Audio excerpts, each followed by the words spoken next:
Good morning. We are at the beginning of October, right in front of us next week, which is one of my favorite months of the year. All the events that start happening in October and pivots right through the holiday season. It's being kicked off this Saturday, October the 1st, by the Highland Games, returning to Scotland County on Saturday, the 1st of October, and we're privileged to have Bill Caudill here with us, who is the founder and chairman of the event.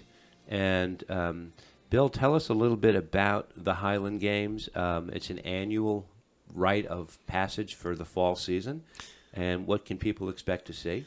Yes, it is. It's been an annual event. We are actually in our 13th year. We're going to knock on wood and say that's not going to be an unlucky 13. Okay. But we lost a year in 20 due to COVID, obviously. Yeah. But had a great year, a banner year last year, Yeah. over double our regular attendance prior to the pandemic. So very excited about that coming up. The Highland Games obviously celebrate the Scottish influences in this area, because we are in the location that was at one point the largest Highland Scottish settlement in all of North America, here in a region that we'll maybe discuss. Yeah.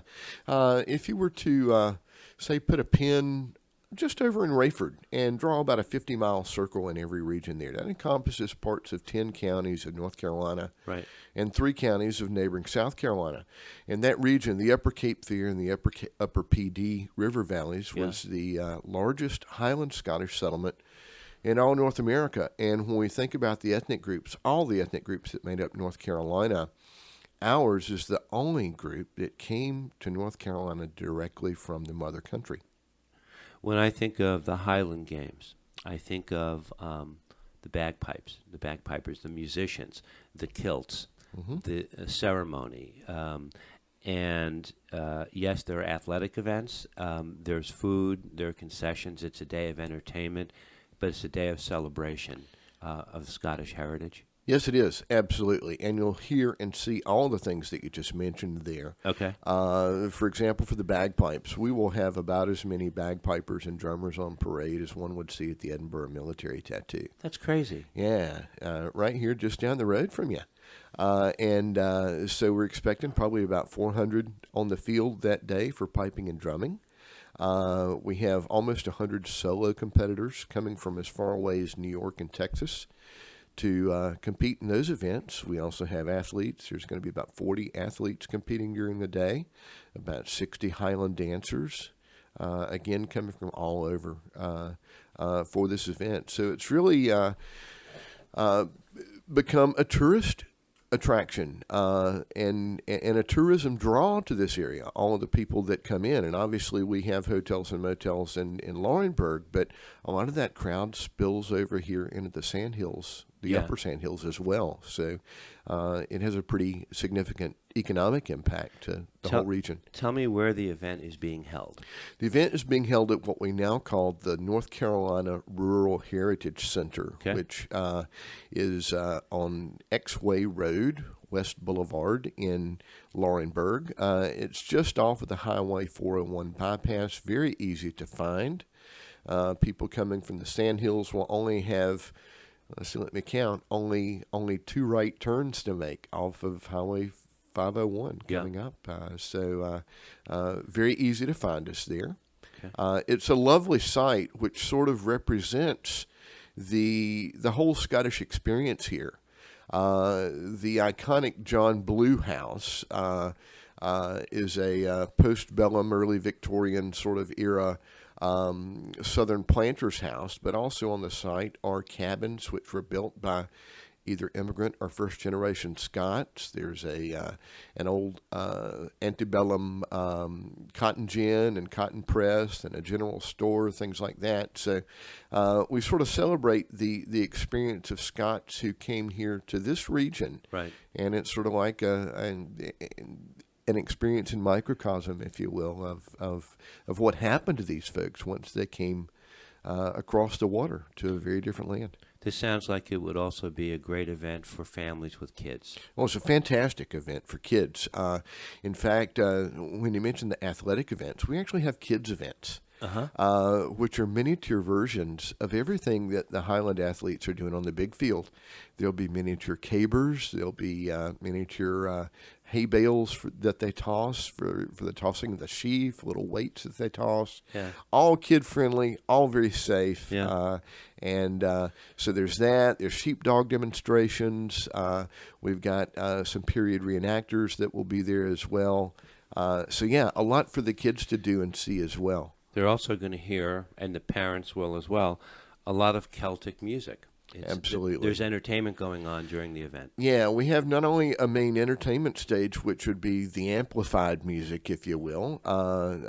We're especially featuring the pioneer group, if you will, of Celtic rock music. A group called Seven Nations will be appearing there with us. But we've also gotten a national champion Scottish fiddle player and a national champion Scottish harp player that'll be playing in the acoustic tent, the Curry Cultural Tent. Where do the athletes come from? From all around the country? Yeah, all around the country, primarily the southeast in this case. Highland athletics have really taken off, and there's a lot of people that see this stuff and want to get involved in it. So it's become somewhat mainstream, so yeah, there will be folks from throughout the southeast that'll be involved in the athletics, but further afield maybe for the other events. Okay. The hours of the event? The field opens to the general public at 8 a.m. on Saturday morning, and our closing ceremony should be around 5 p.m. Wow. And tickets are $15 for adults and $5 for kids. Young children under 5 are free. Absolutely, and that's the gate price. That's the at-gate price. If anyone would like to purchase tickets online and save the line wait, they can go to games-tickets.com. Okay. Again, that's games-tickets.com, and they can purchase ahead of time. There's a little discount there as well, so save a couple bucks. Be a thrifty Scot. You've been in Laurinburg since 1985. You teach piping. You call it just piping, bagpiping. Yes. How did this become your baby? Well, because you're of Scottish descent. Absolutely, yes, I am. Okay. In Laurinburg, I'm in a place where I have 10 immigrant ancestors that are buried within just a few minutes of where I live now, and it's sort of like, instead of Lassie come home, I was Laddie come home. Right. Having family roots in that area, even though I was brought and raised in Union County near Charlotte.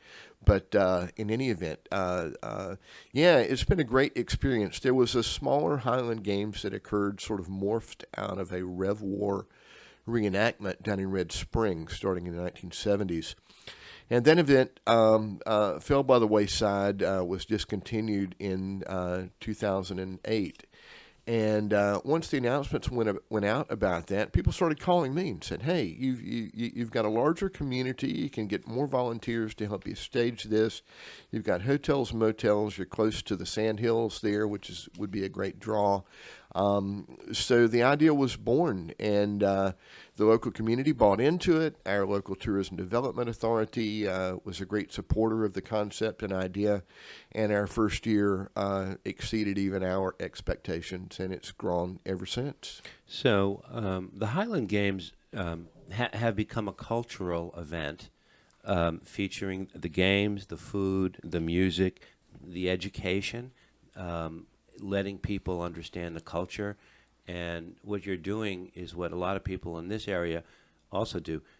We're trying to preserve a way of life, or at least keep it alive in people's minds. It's respecting our roots and our traditions, and making sure that they move forward, which is a very noble thing to do. Absolutely, and things Scottish have become more mainstream these days. Obviously Braveheart had a big impact, and now the Outlander series has had a tremendous impact. Oh my gosh, yeah. In making people more aware of the Scottish influences here in North Carolina, and particularly in our region. As you drive down the roads in Moore County and surrounding counties, you can see roads with place names, with Scottish surnames, Mac this, Mac the other, or things that sound Scottish. So there is a very, very deep connection to this region. And a lot of folks that have come into the region in recent years may not be quite as aware of that very rich and deep heritage which exists in this area. We at our cultural tent will be having some demonstrations and some workshops in Scottish Gaelic. That was a language that was spoken in this region. Right. In fact, preached at several of your local older churches here in Moore County, particularly. So it's really bringing a lot of awareness of the true and authentic heritage. It's not just about dressing up for the day and things like that. There's a lot of authenticity to what we're doing, and all the art forms and activities that you'll see have very deep historical roots. Yeah, you're doing a service by preserving it and growing it. How many people, in a typical non-COVID related year, are you drawing to this event? Well, last year we had about 7,000 people through the Oh, gate. my goodness. Yeah. And the grounds can handle seven. The grounds are able to handle that. We have grown year to year, and we'll have to see what the future holds. But wow. Again, we have done a lot of things right. We started small and built upon it, and the attendees are return attendees. People who've been before us, not just I've been there, seen that, done that. Yeah. And they want to come back every year because we try to have something different and fresh every year. The Highland Games are going to be held on Saturday, October the 1st. The hours are 8 to 5. It's going to be held at the North Carolina Rural Heritage Center. Tickets are $15 for adults and $5 for kids. Kids under 5 are free, but you can go online and get a discount on the tickets. And what is that online address? The online address, again, is games-tickets.com. Okay. And you think about that when you mentioned the prices there. For an event that is as enriching as this is and educational for the young people and things like that, you can't go sit in a movie. You can't go out to fast food restaurant, things like that. We've tried to keep our price point down to not only be able to sustain ourselves, but to make it something that people would be able to bring their families to, and enjoy the whole day. Yeah. You're like the patriarch of this event, I guess. And this is not something you just do. You don't gear up June the 1st to get ready for this event. This is a year-round endeavor. It is truly a year-round endeavor. We have been working really since the late winter. Yeah. We take, obviously, the holidays off, and we've got a core committee, a board of directors that gets ideas together. Then we bring in volunteers. We've actually got volunteers that come from this community in the Sandhills that are helping us out, and we welcome volunteers, folks that are interested in helping us preserve this for the whole region. It's not just a Scotland County thing. This is really for the whole region. Yeah. There's a lot of history in our area, and it's and there's a push and a move for a lot of people who live here and love it here is to preserve that history and to educate the next generation coming up to keep it alive. Television coverage, you'll have media coverage on this event? Yeah, obviously. That varies from year to year. Yeah. We've gotten a lot of coverage. In fact, there was a recent article that appeared in Our State magazine about the event, which obviously a lot of your listeners are probably aware of that.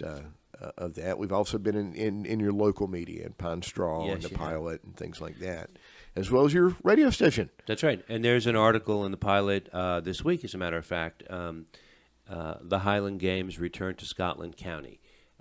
It should be a great event. October is a great month in this area. Your timing couldn't be better. We hope a lot of people from Moore County make it a day trip, and is it a 25-minute drive? Yeah, about that. Nothing. About that, yeah, absolutely. It's enough for the kids to get restless and get disciplined. Then by that time, the parents have parked their car and they're ready to go and get the kids refocused, right? That's right, absolutely. And there'll be so much for them to focus on once they get there. The date is October the 1st, next Saturday.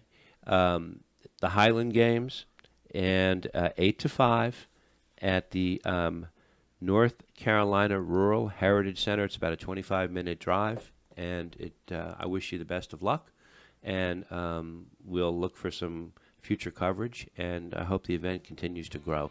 Music, food, entertainment, education, athletic events, dancing. Absolutely. And just imports, Scottish imports. Is that right? Oh, absolutely. So it's a day of culture and it's a day of fun. Absolutely. The Highland Games next Saturday, October the 1st. Hope to see you there. Bill, thanks for coming in and talking to us. Thank you.